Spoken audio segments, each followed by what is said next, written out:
কৈলাসহর পুর পরিষদ এলাকায় ধারাবাহিক চুরি অব্যাহত। মঙ্গলবারও প্রকাশ্য দিনের বেলায় শহরের বনেদ এলাকা বলে পরিচিত কৈলাসহর পুর পরিষদের 11 নং ওয়ার্ড গোবিন্দপুরে দুঃসাহসিক চুরিকাণ্ড সংঘটিত হয়।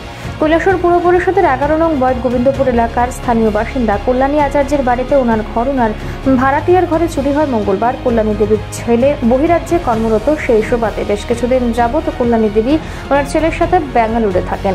ওনার ঘরের দুটি রুমে ভাড়া থাকেন আইনজীবী প্রান্তোষ দাস। প্রতিদিনের মতো মঙ্গলবার সকালে নির্দিষ্ট সময়ে প্রান্তোষবাবু আদালতে চলে যান।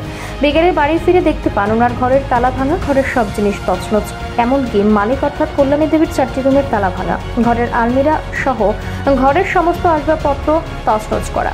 প্রান্তোষবাবুর সাথে সাথে প্রতিবেশী ও নিজের সহকর্মীদের খবর দেন। খবর দেওয়া হয় কৈলাসহর থানায়।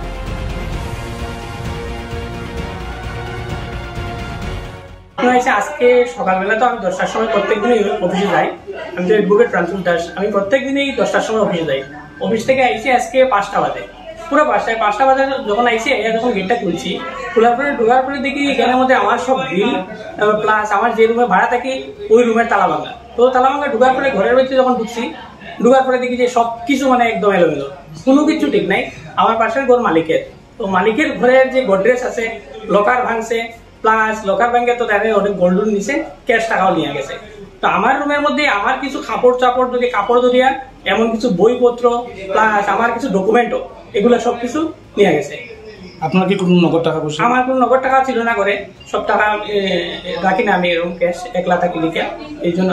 আর এমন কিছু আর তো কিছু নিছে না, মোটামুটি আমার কাপড় টাপড় মিলে নিলেও তো 25-30 হাজার টাকার জিনিস নিয়ে গেছে আমার। আপনি গোবিন্দপুর 11 নম্বর ওয়ার্ড প্রান্তোষ দাস নিচে অ্যাডভোকেট, তাইনে একটা রুম ভাড়া থাকে, তাইনে রুমটা চুরিছে, কাপড় চাপড় নিয়ে গেছে গা, বই টই নিছে।